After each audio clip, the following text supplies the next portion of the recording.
Hello students, welcome to my channel.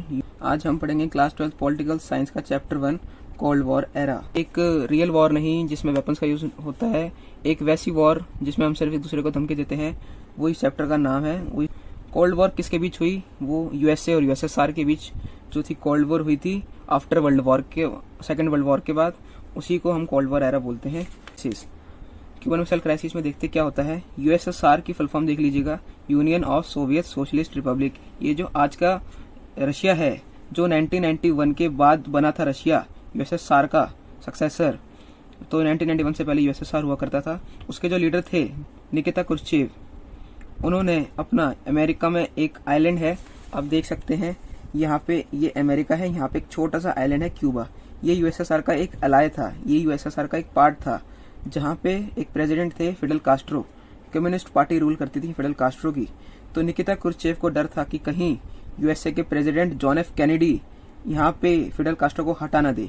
इसी के डर से उन्होंने सोचा क्यों ना क्यूबा को एक रशियन बेस बना दिया जाए। तो 1962 में क्या होता है, निकिता क्रुश्चेव जो है क्यूबा में न्यूक्लियर मिसाइल जो है रख देते हैं, जिससे यूएसए पहली बार हुआ था कि यूएसए डर गया था। उसके बाद क्या होता है, अब आप खुद सोचो, अगर आपके पड़ोस में कुछ भी चीज होगी, हलचल होगी, तो आपको ऑब्वियसली बात है पता चलेगा। 3 हफ्ते बाद यूएसए को पता चला कि क्यूबा में यूएसएसआर ने अपनी मिसाइल्स, न्यूक्लियर मिसाइल्स जो है रख दी है। जब 3 हफ्ते बाद पता चला तो यूएसए के प्रेसिडेंट ने एडवाइजर से बात करके अपनी वॉरशिप्स को ऑर्डर कर दिया कि अगर क्यूबा की तरफ कोई भी यूएसएसआर की शिप्स आती नजर आए तो फुल स्केल वॉर हो जाएगा, हम समझ लेंगे कि यूएसएसआर सीरियस है। बट ऐसा कुछ नहीं होता है, यूएसएसआर जो है अपनी न्यूक्लियर मिसाइल्स हटा देता है। क्यूबन मिसाइल क्राइसिस जो है पूरे वर्ल्ड में एक टेंशन पैदा कर देता है, उससे पूरा वर्ल्ड एकदम टेंस्ड हो जाता है। उन्हें लगता है कि कहीं वर्ल्ड वॉर 3 ना हो जाए, क्योंकि ऐसा माहौल बन जाता है कि अब एक दूसरे के ऊपर ये न्यूक्लियर अटैक कर देंगे। बट वॉर नहीं होती, पूरी वर्ल्ड को रिलीफ मिलता है कि आखिरकार यूएसएसआर ने अपने मिसाइल्स हटा लिए। तो ये नोटबुक में देखिएगा, अपने एनसीईआरटी में पॉइंट लगा है। तो ये कोल्ड वॉर क्या था, इसके कुछ पॉइंट्स हैं, आप अपने बुक्स में भी देख सकते हैं। Series of confrontation between USA and USSR with the respective allies. USA और यूएसएसआर ही नहीं लड़ रहे थे, इनके जो अपने अलाइज थे वो भी इनके साथ थे। इसका जो अलायंस था नेटो और वार्सो पैक्ट, हम आगे वाली वीडियोस में पढ़ेंगे। वेस्टर्न अलायंस, ईस्टर्न अलायंस, तो ये एक कॉन्फ्रंटेशन था बिटवीन। एक कोल्ड वॉर जो था एक हॉट वॉर कभी नहीं बन पाया, सिर्फ एक दूसरे को धमकी देते रहे। और एक आइडियोलॉजिकल कॉन्फ्लिक्ट था। यूएस, आपको आइडियोलॉजीज के बारे में मैं आपको बताता हूँ अच्छे से। जो अलायंस थे, जो सुपर पावर्स के, वेस्टर्न अलायंस, ईस्टर्न अलायंस से लीड कर रहा था, और ईस्टर्न अलायंस को यूएसएसआर लीड कर रहा था। यूएसए की जो थी लिबरल डेमोक्रेसी थी, आइडियोलॉजी और कैपिटलिज्म। यूएसएसआर के सोशलिज्म एंड कम्युनिज्म।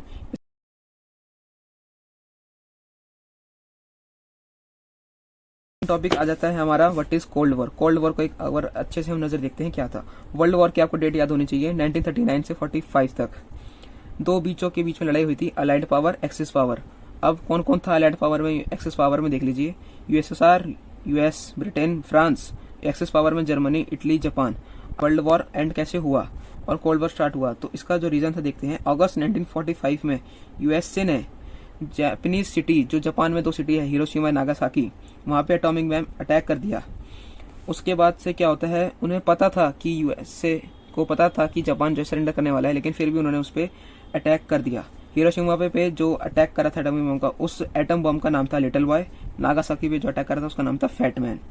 अब यूएसए के इसके बाद क्रिटिक्स का क्या कहना देखते हैं। कुछ लोग तो उनके अगेंस्ट थे और कुछ सपोर्ट में थे। अगेंस्ट से वो कहते थे कि यूएसए को पता था, इन्होंने जान के करा है, वही दिखाना चाहता था कि एशिया में अपना धाक जमाना चाहता था। वो मॉस्को या यूएसएसआर को दिखाना चाहता था कि वो कितना पावरफुल है। और जो सपोर्टर थे वो बोलते थे कि नेसेसरी था वर्ल्ड वॉर 2 को खत्म करने के लिए। तो यही कुछ क्रिटिक्स थे इनके बारे में। आगे देखते हैं, जब वर्ल्ड वॉर 2 एंड हुआ तो 2 सुपर पावर का जो है इमरजेंस होता है। किस किस का? अलाइड पावर में से ही होता है, क्योंकि वर्ल्ड वॉर 2 में अलाइड पावर ही जो है जीतती है। यूएसए और यूएसएसआर, ये 2 सुपर पावर जो है निकल के आती है। तो क्या होता है, इनके बीच जो कोल्ड वॉर होता है, अब वो कोल्ड वॉर ही क्यों रहा, हॉट वॉर क्यों नहीं आया, उसके पीछे का रीजन है लॉजिक ऑफ डेटरेंस। देखिएगा यहाँ पे पड़ा हुआ है कि दोनों के पास इतनी शक्ति, अगर एक के ऊपर भी कोई न्यूक्लियर अटैक कर दे तो दूसरा इतना कैपेबल होगा कि वो उस पर अटैक कर सकता है। तो उन्होंने एक दूसरे के ऊपर अटैक नहीं करना चाहा, ये सिर्फ एक कोल्ड वॉर ही रह गया, हॉट वॉर में नहीं बन रहा। एमरजेंस ऑफ 2 पावर ब्लॉक्स, हमने स्टार्टिंग में देखा था कि ये 2 सुपर पावर्स के जो अलायंस थे, ये उनके बीच में भी एक लड़ाई थी, क्योंकि उन्होंने अपना एक ग्रुप बना लिया था। स्मॉलर स्टेट्स जो थे सुपर पावर के साथ जो थे इमर्ज हो गए थे। अब कोई भी किसी के साथ जुड़ेगा तो अपने पर्पस के लिए जुड़ेगा। तो स्मॉल स्टेट्स जो थी सुपर पावर से क्या लेती थी, प्रोटेक्शन लेती थी उनकी लोकल राइवलरी से, वेपन्स लेती थी, इकोनॉमिक एड मिलता था उन्हें क्योंकि उनकी जो राइवलरीज थी रीजनल नेबर्स के साथ या कुछ भी लोकल, तो उनको इकोनॉमिक एड मिलता था सुपर पावर से। तो देखिए पूरा वर्ल्ड जो था, मेनली यूरोप जो था, दो हिस्सों में बढ़ गया था, western alliance and eastern alliance. ये हो गया था उस टाइम पे वर्ल्ड वॉर के 2 के बाद। 2 अलायंस थे, western alliance, eastern alliance. Western alliance जो यूएसए का था, उन्होंने अपनी एक ऑर्गेनाइजेशन बना ली, नेटो, एक कलेक्टिव सिक्योरिटी ऑर्गेनाइजेशन बना ली। इसकी फुल फॉर्म देख लीजिएगा, नॉर्थ अटलांटिक ट्रीटी ऑर्गेनाइजेशन। ये बनी थी अप्रैल 1949 में। इसके अंदर टोटल 12 स्टेट्स थे। ईस्टर्न अलायंस जो था, इन्होंने अपना अलायंस बनाया, वार्सो पैक्ट एक ऑर्गेनाइजेशन बनाई 1955 में, ये जो थी बन गई थी। यूएसए ने और अलायंस बनाए थे अपनी को और बढ़ाने के लिए, ईस्ट में से, साउथ ईस्ट एशिया में से, वेस्ट एशिया में से।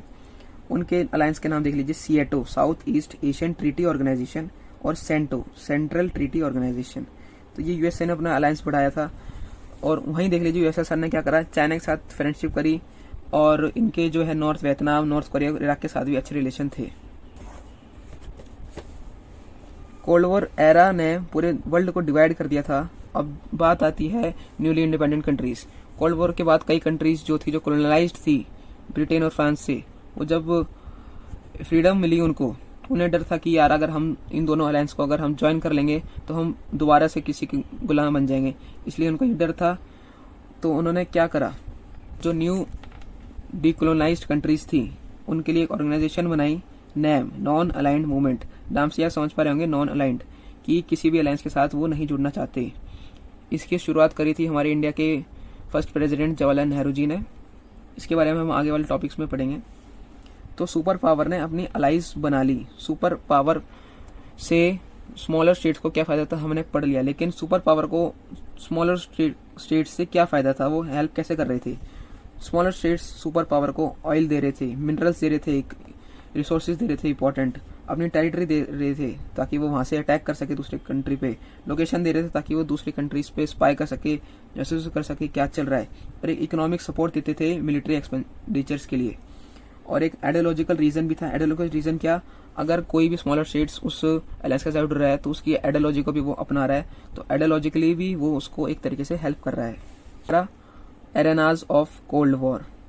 एरेनाज ऑफ कोल्ड वॉर देखते हैं। कोल्ड वॉर में वैसे तो कोई सीरियस लड़ाई नहीं हुई, बट जहाँ पे एक डायरेक्ट कॉन्फ्रंटेशन, एक सीधी लड़ाई हुई, वो कहाँ हुई, कोरिया में, बर्लिन में, कॉन्गो में। डेट्स देख लीजिएगा आप, कोरिया में 1953 के बीच में हुई, बर्लिन में 1958-62 में हुई, और कॉन्गो में 1960s के पहले हुई थी। अब हम देखते हैं नैम के बारे में कुछ। नैम के जो लीडर थे जवाहरलाल नेहरू, उन्होंने क्रूशियल रोल प्ले करा था मीडिएट करने में।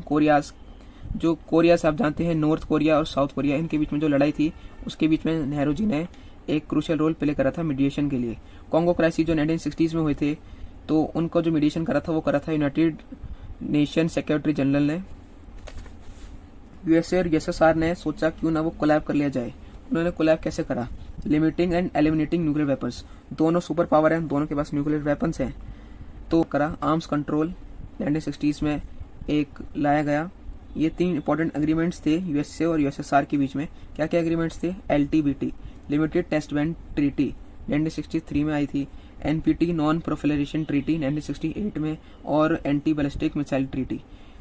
ये जो ट्रीटी थी, इसमें जो है जिसके पास न्यूक्लियर वेपन्स है वो उसको मैन्युफैक्चर कम करेगा और उसको यूज कम करेगा। आगे वाले चैप्टर्स में देखेंगे कि जो एनपीटी है, नॉन प्रोफिलरेशन ट्रीटी 1968 में, इसको इंडिया ने अपोज करा था क्योंकि ये इंडिया देख रही थी कि ये डिस्क्रिमिनेटरी ट्रीटी है। आता है चैलेंजेस टू बाइपोलैरिटी। हमारा हमने स्टार्टिंग में पढ़ा था, नैम एक ऑर्गेनाइजेशन थी जो दोनों अलायंस से अलग थी, जो एक डीकोलोनाइज्ड कंट्रीज के लिए बनाई गई थी। इसके जो लीडर्स थे, फाउंडिंग मेंबर्स, ये 5 है, लेकिन जिनकी मीटिंग हुई थी 1956 में, वो है Nehru, Joseph Broz Tito, Gamal Abdul Nasser, Sukarno और ख्वामे नक्रुमा। ये 5 जो है फाउंडिंग मेंबर्स माने जाते हैं नैम के। आप बुक्स में देख लीजिएगा कि ये कहाँ से थे। नेहरू इंडिया से थे, और ये थे यूगोस्लाविया से, ये इजिप्ट से, और आप ये देखिएगा सुकार्नो जो थे इंडोनेशिया से थे, और ये घाना से थे। आप ये याद रखना कहाँ के थे ये। जो फर्स्ट नैम की समिट हुई थी वो हुई थी बेलग्रेड 1961 में। डेट याद रखना इंपॉर्टेंट है। इसको अटेंड करा था 25 मेंबर्स ने। इस मीटिंग को अटेंड करा था 25 मेंबर्स ने। और लेटेस्ट अगर मीटिंग आप देखोगे एनसीईआरटी में 18 समिट अजरबैजान 2019 में हुआ था। इसको अटेंड करा था 120 मेंबर्स कंट्रीज ने। ऑब्जर्वर स्टेट कंट्रीज थी 17 कंट्रीज। वो देखिए नॉन लैंड मूवमेंट के क्रिटिक्स क्या थे।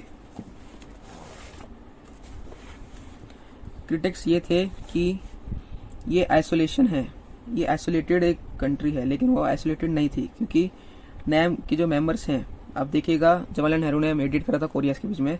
तो वर्ल्ड अफेयर्स में अगर आप पार्टिसिपेट कर रहे हो तो आप आइसोलेटेड नहीं हो वर्ल्ड से। तो ये क्रिटिक्स जो है रॉन्ग है। एक क्रिटिक्स था कि हम न्यूट्रलिटी को फॉलो कर रहे हैं नैम वाले, बट ऐसा कुछ नहीं है। हाँ, नैम के मेंबर्स ने वॉर में पार्टिसिपेट नहीं करा, किसी अलायंस के साथ नहीं जुड़े, बट उन्हें 6 टॉपिक है हमारा न्यू इकोनॉमिक ऑर्डर। नियो क्या थे? जो नैम कंट्रीज थी जो नई नई आई थी उनको एलडीसी बोला जाता है, लीस्ट डेवलप कंट्रीज, क्योंकि वो थी अब इंडिपेंडेंट हुई है। उनके पास चैलेंजेस क्या थे वो देखते हैं। ये इनकी जो इकोनॉमी थी उनको डेवलप करना था। इकोनॉमी एकदम खराब थी, पॉवर्टी थी वहाँ पे, और उनको एक सस्टेनेबल डेवलपमेंट चाहिए थी ताकि उनकी कंट्री एक फ्लरिस्ट हो सके डेवलप कंट्रीज की तरह। और वो चाहती थी कि वो जो डिपेंडेंट है रिच कंट्रीज पे वो ना हो। तो ये कुछ चैलेंजेस थे एलडीसीज के लिए या नैम कंट्रीज के लिए। तो क्या होता है जो न्यू इंटरनेशनल इकोनॉमिक ऑर्डर होता है, थे United nation conference on trade and development. एक कॉन्फ्रेंस हुई United nation conference trade and development की। इन्होंने रिपोर्ट निकाली 1972 में सॉरी। ये रिपोर्ट क्या थी? Towards a new trade policy for development. इस रिपोर्ट के अंदर क्या था देखते हैं। रिफॉर्म्स थे ग्लोबल ट्रेडिंग सिस्टम में। न्यूली इंडिपेंडेंट कंट्रीज जो थी उनको क्या चाहिए था? जो एलडीसी को है control over there natural resources. उनको जो उनके नेचुरल रिसोर्सेज है उनका उनके ऊपर अधिकार होना चाहिए, क्योंकि अभी तक वो जिनके गुलाम थे अभी तक वो उनके नेचुरल रिसोर्सेज को एक्सप्लोट कर रहे थे, बट अब नहीं। दूसरा पॉइंट है उनको वेस्टर्न मार्केट्स का एक्सेस चाहिए ताकि वो अपने प्रोडक्ट सेल कर सकें और ट्रेड कर सके, उनकी इकोनॉमी भी बढ़े। तीसरी चीज जो थी, जो टेक्नोलॉजी थी वो वेस्ट कंट्रीज से लेते थे, उस कॉस्ट को थोड़ा कम करें। चौथा पॉइंट है एलडीसी का रोल जो था इंटरनेशनल इकोनॉमिक इंस्टीट्यूशन में बढ़ाए, जैसे आईएमएफ क्या है? इंटरनेशनल मॉनेटरी फंड, जो है डेवलप्ड कंट्रीज ही है, तो वो चाहती है इसमें भी इनका रोल हो। तो जो नैम का नेचर था वो अचानक से ड्रामेटिक चेंज आया। 1961 में जो पहली समिट मीटिंग हुई थी वहाँ पे इकोनॉमिक इशू इतना इंपॉर्टेंट नहीं माना गया था, बट 1970s तक आते आते इकोनॉमिक इशू एक बहुत इंपॉर्टेंट इशू बन गया था नैम का। तो नैम जो था एक इकोनॉमिक प्रेशर ग्रुप बन के आ गया था। बट क्या होता है, जो न्यू इंटरनेशनल इकोनॉमिक ऑर्गेनाइजेशन होती है वो अच्छे से काम नहीं कर पाती है, वो बंद हो जाती है, क्योंकि वेस्ट से जो कंपटीशन था डेवलप्ड कंट्रीज का वो ज्यादा था। और जो न्यू की जो सपोर्टर्स थे नैम, उनकी यूनिटी कम थी, बट डेवलप्ड कंट्रीज की यूनिटी थोड़ी ज्यादा थी। इसलिए जो था ये एक इकोनॉमिक ऑर्गेनाइजेशन अच्छे से काम नहीं कर पाई।